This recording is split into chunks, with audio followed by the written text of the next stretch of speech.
مرحبا بكم دووبارە سڵاوتان لێبێت. دكتور، تكلمتم في الآونة الأخيرة عن دکتۆر لە ماوەی ڕابردوودا ئێوە باسی بە قاچاغبردنی نەوتتان کرد بۆ دەروی سنووری عێراق. ئایا بەڕاستی بە قاچاغبردنی نەوت لە عێراقدا بوونی هەیە جا لە هەر سنوورێکەوە بێت؟ عراقية من أي جهة كانت؟ أنا أدعو هذه القناة المحترمة أن تذهب إلى الحدود. داوا لەم کەناڵە بەڕێزە دەکەم سەردانی سنوورەکان بکات و وێنەی کاروانی دوور و درێژی ئەو تەنکەرانە بگرێ کە لە سنووری عێراقەوە دەچنە نێو خاکی ئێرانەوە چوونەکەشیان لە زیاتر لە دەواازەوەیەکەوەیە. یاسای عێراقی ڕێگا بە هیچ لایەنێک نادا نەوتی خاو یان پێکاتەکانی نەوت هەناردە بکات. تەنها لەو کاتەدا نەبێت کە ڕەزامەندی حکوومەتی عێراقی بۆ وەرگیرا بێت. ئەگەر هەر شتێکیش لە عێراق بچێتە دەرەوە ڕەزامەندی حکوومەتی عێراقی لەسەر نەبێ و هەروەها حکوومەت ئاگاداریش نەبێت و داهاتەکانی ئەم هەناردەکردنەش نەگەڕێنرێتەوە بۆ خەزێنەوە بەسەر هەموو عێراقیەکاندا دابەش نەکرێت، ئەو بەکاری بە قاچاغبردن هەژمار دەکرێت، چ لە بەسڕە بێ یان ئەنبار یاخود لە کوردستان. ئەمەش کەی ڕوودەدات؟ کاتێکیش دەپرسین کاکە گیان ئێوە ئەم نەوتە کە بەو ڕێژە زۆرە بەرهەم دەهێن و ڕەتیشی دەکەنەوە کە بیدەنە سۆمۆ واتە کۆمپانیای بە بازارکردنی نەوتی عێراقی چی لێ دەکەن؟ وەڵامەکەیانەوەیە هەندێکیان بە تانکەر هەناردەی ئێران و وڵاتانی تریش دەکرێت. لەو بارەیەشەوە نمونەیە کە دواتر بۆ دێنمەوانێ. بەشێکی دیکەشی دەدرێتە پاڵاوگە بچووکەکان و دەپاڵاورێن و بەرەمێنراوەکانی هەناردەی دەرەوە دەکرێت، چ بە شێوەی نەوتی ڕەش بێت یان نەوتی سپی یاخود پێکاتەکانی. ئەو قسەیە لە ڕاستیدا قبولکراو نییە. بۆچی؟ یەکەم ئەو نەوتە لەبری ئەوەی بە یەک لە سەرسەی نرخی جیهانی بفرۆشرێت بە ئێران یان لە ڕێی ئێرانەوە بەلایەنی دیکە بەو نرخە بفرۆشرێت دەتوانرا بدرایەتە وەزارەتی نەوتی عێراقی تاوەکو بە نرخی جیهانی بیفرۆشێت کە ئێمە با $120 و $110 بەرمیلێکی لێ دەفرۆشین. بۆچی بە $40 و $50 دەیفرۆشن؟ ئەوە یەکەم زیانە لە گەلی کورد و ئەگەر ئەوەش وەربگرین کە گەلی کورد بە شێوەیەکی تەواوەتی خاوەنی ئەو سامانەی و ڕێژەی لە 17 لە نەوتی عێراقی هەیە، تەنانەت ئەگەر بشتەوێت بگەینە ئەو حاڵەتە باشە. ئایا لە بەرژەوەندی گەلی کووردە بەرمیلێک نەوت بە $40 بفرۆشرێت لە بری فرۆشتنی با $120 وەک چۆن وەزارەتی نەوتی عێراقی بۆ نرخە دەیفرۆشێ؟ پێشکەشنەکردنی حەقیقەتیش لە دەستدانی هەلێکی گەورەیە بۆ گەلی کورد و گەلانی عێراقی بەگشتی. ئەمریکیەکان لە ڕێی مانگی دەستکردەوە چەند وێنەیەکیان گرتبوو بۆ ئێمەیان هێنا و داوامان لێ دەکەن ڕێگری بکەین لە ڕەوانەکردنی نەوت لە کوردستانەوە بۆ ئێران. کاروانی تانکەرەکانیش 10 تانکەر و 100 تانکەر نین، بەڵکو بە درێژایی چەندین کیلۆمەتر تانکەر سەری گرتووە. دوایەوە ئێرانەکان هاتنە لامان پێکەنینت دێت، وتیان کاکە لە پارەی حرام و حەڵاڵەوە ئێستا نەوت هەیە لە هەرێمی کوردستانەوە دێت، نەوتی خاو نەوتی ڕەش و پێکاتەکانی شێتی دێتە ئێران و لە ئێرانیشەوە دەچێتە وڵاتانی تر. ئەوش بە ئاگاداری و ڕەزامەندی حکوومەتە، ئەگەرنا لە ڕووی حرامەوە ئیشکالێکی شەرعیە لەبەرەوەی شتیوا نابێت. پێمان وتن وەڵڵا ئێمە زانیاریمان لەو بارەیەوە نییە و نارزانێن یەک فلسی بۆ کوێ دەڕوا و ئومێدەواریشم لەوە بپرسیت کە ئەو پارەیە بۆ چۆ دەچێت. شتێکم بەبیر هاتەوە جارێکیان لە کۆبوونەوەیکی جیهانیدا وەزیری سامانە سروشتەکانی ئەفغانستان لە تەنیشتمەوە دانیشت بوو. وەزیرەکە هەستا و باوەشی پیا کردم و سڵاوی لێکردم و سوپاسی کردم. وتی لە ڕاستیدا دەبێت سوپاست بکەم لەسەر ئەو نەوتەخاوی کە بە نرخی هەرزان ڕەوانەی ئەفغانستانی دەکەن و ئێمە زۆر سوپاستان دەکەین. منیش هەروە وتم چاوەکەمیت قابلە چی بڵێم ئەوە تاڵانیە و حکوومەتی عێراقی دەسەڵاتی بەسەردا ناشکێ و تەنانەت ناشزانین پارەکەی بۆ کوێ دەچێت.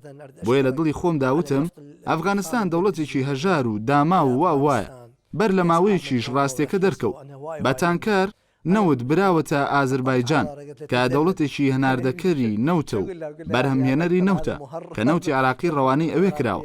لە ڕاستیدا شۆفێرێکی عێراقی لە ئەفغانستان کوژرا کە لە شەبەک بوو. شۆفێری تانکەری نەوت بوو و بە ناوچەیەکی محەڕەمەدا تێپەڕیوە و لەلایەن تاڵیبانەوە کوژراوە و کە سوکارەکەی هاتن بۆ لاموتیان کاکە بۆچی کوڕەکەمان بۆ ئەفغانستان دەنێرن تا بکوژرێت. وتم بابەجان دوور و نزیک پەیوەندیمان بەو نەوتەوە نییە. نەوت ڕەوانەی ئەفغانستان دەکرێت بۆ بەندەر عەباس دەنێردرێت و بە ئاگاداری ئەمریکیەکان دەکرێت و لە ڕاستیدا ئەمریکیەکان لە ئیحراجبوونێکی گەورەدا لەبەرەوەی گوایە ئەو ئابلوقەیان خستۆتە سەر ئێران. ئەگەر هەموو ئەو نەوتەش بە وڵاتەدا و بە یەک لە سەرسەی نرخی جیهانی تێپەڕێت زیانێکی گەورەیە بۆ عێراق. هەر ناشزانین پارەکەی بۆ کوێ دەڕوات. ئەو پارەیە دەچێتە گیرفانی کێوە دەخرێتە کوێوە. من لە ڕاستیدا ئومێدەوارم برایان ئەندامانی پەرلەمانی هەرێمی کوردستان و هەروەها میدیای ئازاد لە کوردستان داوای پسوڵەی حساباتی ئەو نەوتە بکەن و بڵێن ئێمە چەندە نەوتمان بەرەمێناوە و چەندەمان داوەتە کۆمپانیای نەوتی سۆمۆی وەزارەتی نەوتی عێراقی و هەناردەمان کردووە و ئەوەکەی دیکەی بۆ چۆ ڕۆشتووە و پارەکەی چەندە و بۆ کوێ چووە پێویستە گەلی کورد بزانێت پەرلەمانی کوردستان دەبێ بزانێت مفروض البرلمان الكردستاني يعرف ولكن دكتور تهريب النفط بەڵام ئایا بە قاچاقبردنی نەوت تەنها لە کوردستانەوە بوونی هەیە وەک ئەوەی ئێوە دەڵێن ئەی دەربارەی بە قاچاقبردنی نەوت لە بەسڕە و عەمارەوە من البصرة مثلا في العمارة لا شوف أنا أجزم في البصرة والعمارة من سوێن دەخۆم کە لە بەسڕە و ئەمارە شتی وان نییە من باسی ئێستا دەکەم نەک ساڵانی 2003 و 2004 و 2005 ئەو کاتە دۆخەکە جیاواز بوو بە قاچاقبردنی نەوت هەبوو قاعدە پشتی بە نەوتی بێجی دەبەست من باسی ئێستا دەکەم ئەم ساڵ پارساڵ دوای ئەوەی دۆخی ئەمنیمان کۆنتڕۆل کرد سوێن دەخۆم بە هیچ شێوەیەک بە قاچاقبردن لە سنوورە خۆرهەڵاتیەکانەوە لە بەسڕە عەمارە یان واستو ئەو پارێزگایانە بۆ ئێران نەبووە هەندێک جار ئۆتۆمبیل هەن بە شێوەیەکی کەم لە 2 تا 3 ئۆتۆمبیل زیاتر نین لە هەفتەیەکدا هەوڵ دەدەن بۆ سووریا و ئوردن بپەڕنەوە با بردننی نەوتی ڕەش کە ئەوانیش لە کارگەکانی خشت و چیمەنتۆ براون ڕێنمایەکانمان بۆ ناوچە سنوورەکان ئەوەیە کە ئەمە قاچاخە و دەبێت قەدەغە بکرێت و هەندێک جار ئەو کەسانە دەستگیر دەکرێن و ئێمە ئاگادار دەکرێنەوە ئەمە بە قاچاقبردنی ئۆتۆمبیلێکیان دوانە بەڵام من باس لە بە قاچاقبردنێکی ڕێکخراو دەکەم باز لە سەدان و هەزاران تانکەر دەکەم بە شێوەیەکی ڕۆژانە و لە دەواازەی سنووری فەرمیەوە و بە ئاگاداری و ڕەزامەندی حکوومەتی هەرێم ئەمە جۆرێکی دیکەیە برایان زویر دەبن دەڵێن بۆ ناوی دەنێیت قاچاق باشە پێی مەڵێ قاچاق بەڵام نەوتی عێراقی یان پێکاتەکانی نەوت دەبدرێت و نازانی داهاتەکەی بۆ کوێ دەڕوات ئەگەرم نەوتە هەمومان تێیدا شەریکین بۆ پارەکەی نادەن بە وەزارەتی دارایی و بە پێی بودجەدا بەش بکرێت نعم كان من بڕیار بۆ هەرێمی کوردستان ڕۆژانە بڕی 175,000 بەرمیل نەوت بنێرێتە دەرەوە بەڵام ئێستا ئەو هەناردەکردنە وەستاوە هەڵوێستی ئێوە چی دەبێت پاش ئەو ڕاگرتنە لا شو هذا خلل يعني لما قانون الموازنة ناقشنا ئەمە کێشەیە کە گفتوگۆمان لەسەر یاسای بودجە کرد ئەو برایانە ئامادە بوون بە کۆپەسەندمان کرد نێردرا بۆ پەرلەمان برایانی پەرلەمانتاری هەرێم لەوێ بوون لەوێش پەسەندیان کرد هەرێم پابند نەبوو بە پێدانی 175,000 بەرمیلی نەوتی بەرەمێنراو لە ڕۆژێکدا دواتر گوێبیستی ئەوە بووین کە وەزیری سامانە سروشتیەکانی هەرێم دەڵێت بەرهەممان لەو ژمارەیە زیاترە زۆر باشە الحەمدولیلا واتە سەرکەوتون باشە ئەم بەرهەمە ڕادەست بکەن یان کەمتر لەو 175,000 بەرمیلە بەڵام یەکەم لە سەرەتای ساڵەوە تا ئێستا هیچیان ڕادەست نەکردووە ئەوەی ڕادەستیان دەکرد نیوەی ئەو بڕەبوو تا 1/4 لەو ڕۆژەوە ڕانگەیان ئێمە ئەوەی کە ماوە ڕادەستی ناکەین تا ئێستاش دەبینیت سەبری عێراقیەکان چەندە لەگەڵ ئەوەشدا لە 117 نەوتی بەسرە بەردەوامە و ئێمەش بەردەوامین و دەڵێن ئینشاءالله کێشەکان چارەسەر دەبن لە ڕاستیدا ئێمە بە هەموو جۆرێک هەوڵ دەدەین چونکە دەزانین هەر فشارێک بکرێت دەکرێتە سەر گەل گەلیش بەرپرسیار نییە لەم کێشەیەدا گەلەکان زەرمەندی گەورن ئەگەر کەسێک لەبەر هۆکارێکی تایبەت بۆ خۆی هەڵەیەکی کرد نابێت ئەم زەرەرە بخەینە ئەستۆی گەلی کورد بۆیە ئێمە پشت بە سەبر و قسەی شیرین دەبەستین بۆی بەڵکو برایان ئیلتیزامیان هەبێت بەوەی خۆیان پێوەی پابند کرد کە 175,000 بەرمیلی ڕۆژانە ڕادەست بکەن لا نەوتی بەرەمێنراو من النفط المنتج نعم كل مرة أنتم تتهمون الأقليم هەموو کاتێکەوە گرێبەستەکانی نەوتی هەرێمی کوردستان بە نایاسایی وەسف دەکەن بۆچی گرێبەستەکانی هەرێم نایاسایین هي ليست قانونية لو قلت لك عدم قانونيتها لأن أي عقد وەگوتم هۆی نایاساییبوونی ئەوەیە کە هەر گرێبەستێک بە پێی یاساکانی عێراق نەک هەر نەوتیەکان ئەوانی تریش ئەگەر پارەکەی گەورە بێت دەبێت بخرێتە بەردەستی ئەنجومەنی وەزیران و پەسەند بکرێت ئەگەر فڕۆکەخانە بێت یان بربەستی مووسڵ بێت هەر شتێک بێت بۆیە گرێبەستەکان واژۆکران و نەخرانە بەردەستی ئەنجومەنی وەزیران بۆیە بە گرێبەستی ناڕاستە ژمار دەکرێن بۆ نمونە دروستکردنی پردێک لە هەولێر ئەگەر حکوومەتی هەرێم یان پارێزگای هەولێر خۆیان پارەکەیاندا ئەوەیان تایبەتە بە خۆیان بەڵام بۆ نەوت ئێمە ڕێککەوتوین کە بۆ هەموو عێراقیەکانە بۆیە ئەو گرێبەستەی کە مامەڵە بەم نەوتەوە دەکات دەبێت بە ئاگاداری عێراقیەکان بێت و دەبێت بۆ لایەنێک بخرێتە ڕوو کە نوێنەری هەموو عێراقیەکان بێت کە ئەویش حکوومەتی ئیتیحادیە بەڵام ئەمە ڕووی نەداوە بۆیە ئێمە وتمان ئەم گرێبەستانە ڕاست و شەرعی نین. لە ڕاستیدا کێشەیەکی تر هەبوو. ئەگەر بڵین ئەم کێشەیە هوەری بوو چونکە نەخرایە بەردەستی حکوومەت و حکوومەت زانیاری لەسەر ئەم گرێبەستانە نییە و نازانێت کە قازانجی گەورەی هەیە بۆ عێراقیاننا، چونکە دەستور دەڵێت دانانی سیاسەتێک کە بەرزترین قازانج بۆ گەلی عێراق بەدەست بهێنێت. بۆیە دەبێت بزانین کە ئایا بەرزترین قازانجی تێدایە دواتر پەسەندی بکەین. بابەتەکەی تر یان کێشەکەی تر سروشتی ئەم گرێبەستانەیە. ئێمە گرێبەستمان کرد لە وەزارەتی نەوتی عێراق لە بەسرە و میسان لە ناسری و واست و نینەوە. ئەمانە گرێبەستی خزمەتگوزارین. کۆمپانیاکان هاتن بە ئاشکرا و لە بەردەم کامێراکاندا ڕکابەریان کرد. گرێبەستەکان لە بەردەم گەلی عێراق کرانەوە. تەلەڤیزیۆنە عێراقی و بیانەکان ئامادە بوون. عێراقیەکان بینیان کێ ڕکابەری دەکات. ئەو نرخانەی پێشکەشیان کرد چەند بوو. دواتر چوون کەمترین نرخ کە سند بوو، واتە هەر کۆمپانیایەک چەند سنتێک وەردەگرێت بەرامبەر ژماری ئەو بەرمیلە نەوتەی بەرهەمی دەهێنێت و نەوتەکەش هەمووی بۆ عێراق دەمێنێتەوە و ئێمە ئێستا هەر بەرمیلێک بە 120 یان 110 دۆلار دەفرۆشین. کۆمپانیاکانیش چەند سنتێک وەردەگرێت. لە بەرامبەردا برادران لە هەرێم گرێبەستی هاوبەشیان واژۆ کرد. جیاوازی گرێبەستی هاوبەش لەگەڵ گرێبەستی خزمەتگوزاری ئەوەیە کە کۆمپانیا بیانەکە هاوبەش لەگەڵ ئەو وڵاتە لە نەوتەکەیدا دەبێت. واتە بەشێک لەو نەوتی دەری دەهێنێت دەدرێت بە کۆمپانیاکە و دەبێتە مڵکی ئەو کۆمپانیایە. ئێمە نازانین ئەو بەشە چەندە. لە ڕاگەیاندنەکانەوە گوێبیستی دەبین یان لە ئینتەرنێت دەیخوێنینەوە کە ئەو بەشە زۆر زۆرە. تەنانەت لەو شوێنانەش لە جیهاندا کە نەوتی تێدا نیە، ئەو شوێنانەشی کە مەترسیدارن وەک قوڵایی زەریاکان. کۆمپانیاکان دێن و دەڵێن کاکە ئێمە سەرکێشیشی گەورە دەکەین و چەند ملیارێک دۆلار دەخەمە بواری وەبەرهێنانەوە لە قوڵایی زەریاکان. بۆیە ئەگەر نەوت دەرچوو ئەوەندە ڕێژە بۆ من. ئەم جۆرە گرێبەستانە هەیە لە جیهاندا، بەڵام لە ناوچەیەکی وەک عێراق نەوتەکە زامنکراوە، ناسراوە و پێشتر دۆزراوەتەوە. نەوت و غازمان تێدا دۆزیوەتەوە. بەڵام ئەگەر بدرێت بە کۆمپانیاکان و ڕێژەیەک لە بەرهەمەکە کۆمپانیاکە بیبات بەرامبەر بە مەترسیەکی ئاسایی، بەڕاستی ئەمە بێبەشکردنی گەلی عێراقا لەو بەشە یەکسانەی کە هەیەی لە نەوتەکەی. گەل خاوەنی ئەم سامانەیە. تەنانەت ئەو کەسانە کە بانگەشە بۆ ئەوە دەکەن، نازانم ئەگەر برایەک هەبێت بڵێت نەوتی هەرێم بۆ گەلی هەرێمە و هەرێمی شەریکە لەگەڵ عێراقیەکان لە نەوت کە زواناڵێت. بەڵام گریمان کەسێک وا دڵێت نەوتی هەرێم بۆ گەلی هەرێمە. باشە کوا بەرژەوەندی گەلی هەرێم کە من با ڕێژەیەکی گەوری نەوتەکەی ڕێژەیە کە باو ناسراو نییە لە پیشەسازی نەوتیدا بدرێت بەدەم کۆمپانیا بیانەکانەوە. مەبەست لەمە چییە؟ ئەگەر من بەرپرس بم لە هەرێم چۆن دەتوانم خزمەت بە گەلەکەم بکەم لەو هەرێمەدا کە نەوتەکەی بە کۆمپانیا بیانەکان بدەم؟ باشە باوەکو گرێبەستەکانی وەزارەتی نەوتی عێراقی بووە کە ڕێژەیەکی زۆر کەمتان دەدا بە کۆمپانیاکە و بەشەکەی تریش بۆ گەلی کوردەمایەوە. بۆیە تێبینیمان لەسەر سروشتی گرێبەستەکان و ئەو ڕێگریانە هەیە کە گرێبەستەکانی پێواژۆکراون. واتە لە چاوپێکەوتنی ڕاستەوخۆ لە پایتەختەکانی دەرەوە لە نێوان بەرپرسێک لە هەرێم و بەرپرسێکی کۆمپانیاکە گرێبەست واژۆ دەکرێت. ئەمە بەو ڕێوشێنانەی ئێمە باسی دەکەین. بنەمای شەفافیت کە دەبێت ڕوون بێت لە بەرامبەر گەل، کە دەبێت گەل بزانێت چەند کۆمپانیاکاری خۆی پێشکەش کردووە، ئەو نرخانە چەندن کە خستویانەتە ڕوو، بۆ درا بەم کۆمپانیایە و بەو کۆمپانیایە. ئەگەرنا بیرکردنەوەی خەڵک دەچێت بۆ بواری تر، هەر دەبێت مەبەستی شەخصی هەبێت. بۆیە ئێمە لە وەزارەتی نەوت ئەومان قەدەغە کردووە کە لەگەڵ کۆمپانیا گرێبەست بکرێت لە ڕێگەی سەردانی مۆڵەت پێدراوە نەبێت بە شێوەیەکی ئاشکرا.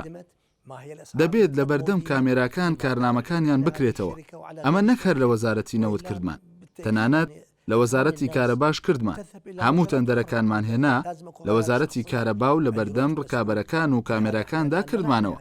من داوا لە هەموو وەزارەتەکان دەکەم ئەم شێوازە پەیڕەو بکەن.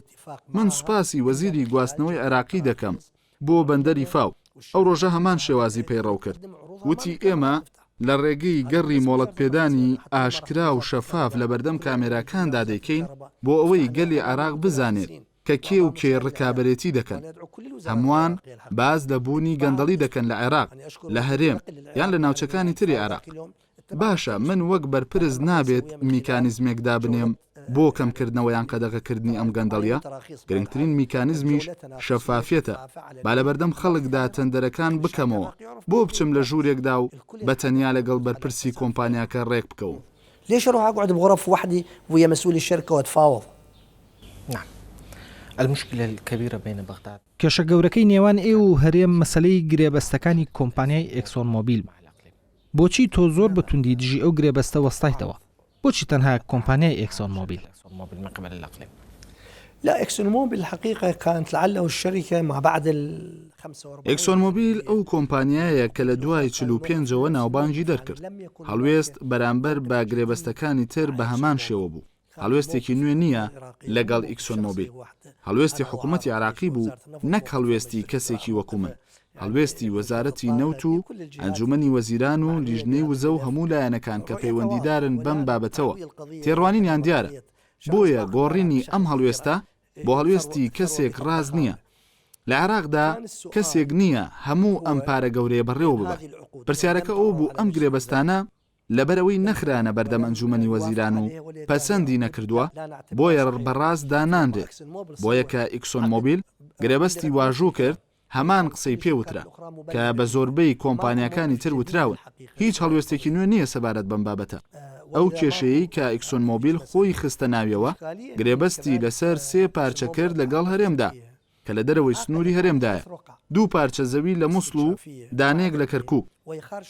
ئەمەش کێشەیەکی ترە بەڵێ ئەمانە ناوچەی جێناکۆکن کێشەیان تێدایە و دەبێت لە نێوان هەرێم و پارێزگا پەیوەندیدارەکان چارەسەر بکرێت هەروەها لەگەڵ حکوومەتی ئیتیحادی. بەڵام تا ئەو کاتی چارەسەر دەکرێت مافی کەس نییە بەم شێوەیە مامەڵە بۆ پارێزگایانەوە بکات. بۆیە منە ڕزایەکی تر بوو بەرامبەر ئیکسۆن مۆبیل لەبەر ئەوەی گرێبەستەکەی لە دەرەوەی هەرێمە. بۆیە ئەمە قبول نەکراو بوو نەک لەلایەن حکوومەتی ئیتیحادیەوە بەڵکو لەلایەن ئەنجومەنی پارێزگای نینەوەوە کۆبوونەوەیان کرد و نامەیەکیان بۆ ناردین و داوا دەکەن حکوومەتی ئیتیحادی دەست بخاتە کارەکەەوە. هەروەها داوای قەدەغەکردنی کۆمپانیا بیانەکانیان کرد کە کار لەو پارێزگایە بکەن.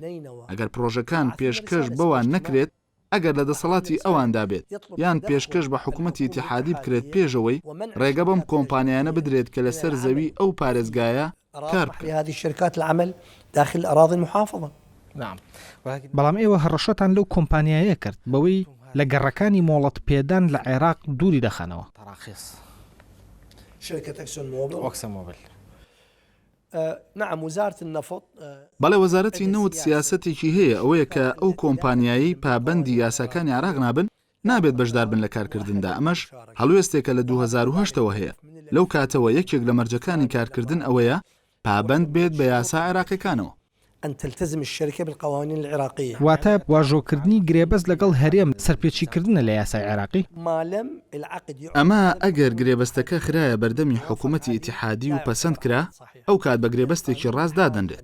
لەبەرەوەی یاسای پەیڕەوکراوی ئێستا تا ئەو کاتی یاسای نەوت و غاز دادەنرێت. وەزارەتی نەوتی عراق سەرپشک دەکات کە گرێبەست ئیمزا بکات لە هەموو ناوچەکانی عراق. یاسایەکی ترمان نییە لە ئێستادا جگە لەو یاسای وەزارەتی نەوتی سەرپشک کردووە. ئەگەر یاسای نەوت و غاز دانرا و پارێزگاکانی سەرپشک کرد ئەمە بابەتێکی ترە. بۆیە تا دانانی ئەو یاسایە گرێبەستەکان دەبێت لە ڕێگەی وەزارەتی نەوت و بەڕەزامەندی ئەنجومەنی وەزیران بێت. ئینجا واژۆ بکرێت. مجلس الوزراء العراقي عن وجود التوازن بين القوميات العراقية الموجودة. دەربارەی بوونی هاوسەنگی نەتەوەکان لە کەرتی نەوتدا بۆ نمونە پارێزگای کەرکووک وەردەگرین. ئێستا کورد هەست بە غەدر دەکات لەبەرەوەی هیچ هاوسەنگێک لە نێوان ئەو نەتەوەکانی تردا نییە لە کۆمپانیای نەوتی باکوور. بۆچی هەموو کات وەزارەتی نەوتی عێراق دامەزراندنی کورد لەو کۆمپانیایە ڕەت دەکاتەوە؟ كل مرة وزارة النفط العراقية ترفض تعيين الكرد في هذه الشركة. أنا لا أعتقد وزارة من لەو باوەڕەدانی وەزارەتی نەوتی عراق دامەزراندنی کورد ڕەت بکاتەوە بە پێچەوانەوە. من ئەو کاتی وەزیری نەوت بووم لە ساڵی 2006 تا ساڵی 2010 هەر داواکاریە لەلایەن کوردێکەوە بەهاتایە بۆ دامەزراندنی لە کەرکووک. بەڕاشکاوی دەڵێم من واژۆم دەکرد و ڕازی دەبووم لەسەری لەبەرەوەی وەک تۆ فەرمووت غەدەرکردنێک هەبوو لە پێکاتەی کورد لە کۆمپانیای نەوتی باکوور لە سەردەمی ڕژێمی پێشوودا. ئەوەش سیاسەتێکی ڕەگەزپەرستانە و شۆڤێنیانە بوو دوورخستنەوەی کورد و تورکمان و پێکاتەکانی تر.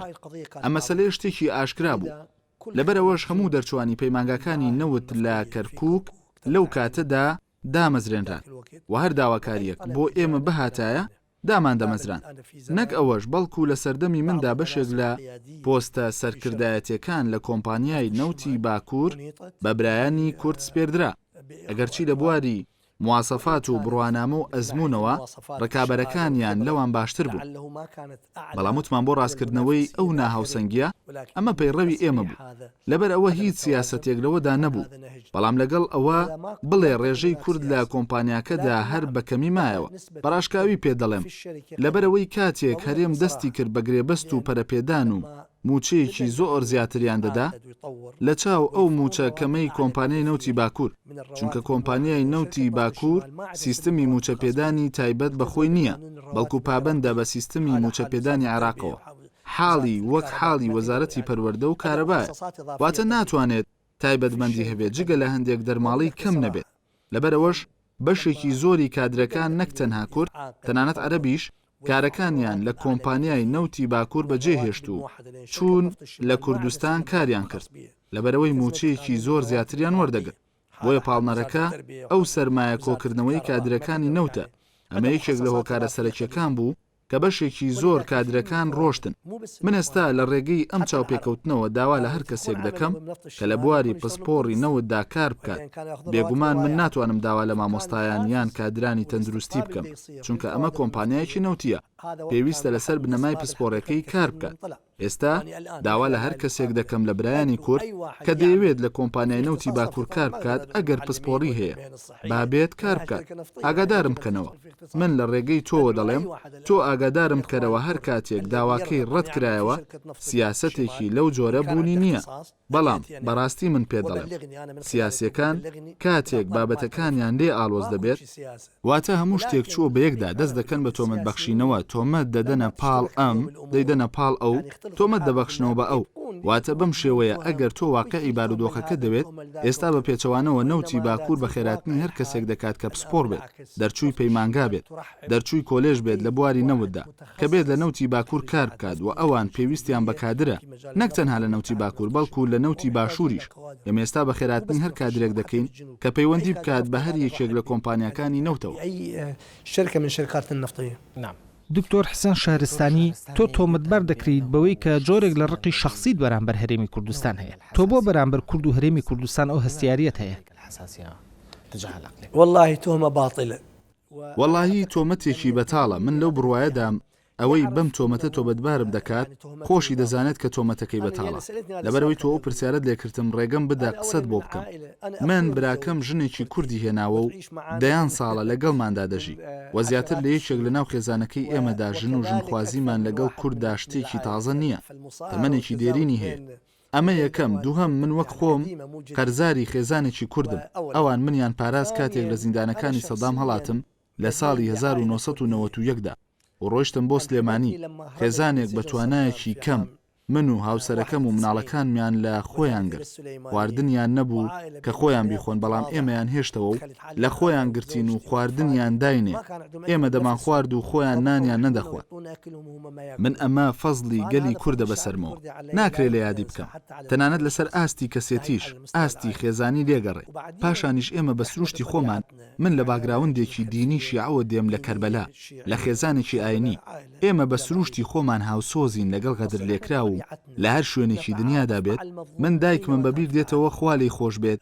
ئەمە حکایەتێکی کۆنە کەسێکی ئێرلەندی لە ئێرلەندای باکوور لە کاتی ناکۆچەکانیدا ئەو کاتە مانی لە نان خواردن گرت و مرد ئەو کاتە ئەو کەسە ناسرا بوو کە بانگەشەی بۆ ئەو مەسەلەیە دەکرد دایکم دانیشت بوو لە کەربەلاوە بۆی دەگریا وتم دایکە تۆ چۆن ئەم پیاوە دەناسی دوا بۆی دەگریت دەیگوتەوە زوڵم لێکراوە لەوێ دانیشتووە بە برسێتی زوڵمی لێکراوە بۆیە ناکرێت ئەو گەلەی بەرگەی ئەنفالی گرت بەرگەی بۆردومانی بەچەکی کیمیاوی گرت لە هەڵەبجا و بە درێژایی مێژووی هاوچەرخ بەرگەی چەندین زوڵمی تری گرتووە نەک تەنها لە سەردەمی سەدامدا پێش سەردەمی سەدام ناکرێت هاوسۆز نەبین لەگەڵ ئەم گەلە زوڵم لێکراوەدا ئەو کاتەی ژن و منداڵیان دەهێنا بۆ شەقامەکانی بەغدا و شارەکانی باشوور گەلی کورد خۆی ئەمەی لەبیرە مامەڵەی خەڵک لەگەڵیاندا چۆن بوو خەڵکی سادا کە بێبەش بوون وەک ئەو خێزانە کوردەی سلێمانی کە خۆیان نانیان نەبوو بیخۆن و دەیاندا بە من بیخۆم. گوند هەبوو لە باشووری عێراق لە موسەنا لە ناسریە براکوردەکان دەزانن ئەوانیش نەیان دەخوارد و دەیاندایە ئەوان بیخۆن. ئەم خۆشەویستیە ئەم پێکەوە گرێدراویە لە نێوان ئێمە و برایانی کووردا هەبوو. من تکا دەکەم کە بە تۆمەتی سیاسی بەتاڵ کە بۆ مەبەستی تر بەکاردێن هەڵ نەخڵەتێن. کەسایەتێک پەیوەندی بە هەڵوێستەکانەوە نییە. خوای گەورە ئاگادارە لەسەر ئەوەی کە دەیڵێم. ئەگەر من بمزانەیە کە ئیدارەکردنی دۆسی نەوت لە هەرێمی کوردستان بۆ گەلی کورد دەچێت بەڕاستەقینە بۆ ئەوان دەچێت ئەو کاتە ویژدانم ئاسوودە دەبوو چونکە گەلێکی زوڵم لێکرا و هەژارن و پێویستیان بەو سامانە نەوتیە هەیە. بەڵام بەداخەوە مەسەلەکە بەو شێوەیە نییە. من دژی گەندەڵیم دژی قۆرەخکردنی سامانی گشتیم بۆ مەبەستی تر و لەسەر شیعە زۆر تونتر دەبم پێش ئەوەی لەسەر عێراقیەکانی ترتوند بم. بەڵام ناکرێت بێدەنگ بم لە ئاستی پێشێلکاریەکان لەسەر سامانی گشتی وەگەوەی لە هەر شوێنێکی تر دکتۆر حسێن شەهرستانی جێگری سەرۆکوەزیرانی عێراق بۆ کاروباری وزە. زۆر سپاس بۆم دیدارە. منیش زۆر سوپاسی تۆ دەکەم. هیوادارم ئەم چاوپێکەوتنەمان بەردەوام بێت دەربارەی دۆسیی نەوت یان هەر دۆسیەکی تر کە تۆ هەست بکەیت برایانی کورد پێویستیان بەوەیە کە بیر و بۆچوونی حکوومەتی ئیتیحادی بزانن. هیوادارم تۆ دوودڵ نەبیت لەوەی بیتە لامان و میوانێکی ئازیزمان بیت. خۆشەویستانم چاپێککەوتنی ئەم هەفتەیەشمان کۆتایی هات تا بێگەشتنەوەیکی تر هەموو لای گۆشار دەست بێرم. أهلا وسهلا بارك الله بك.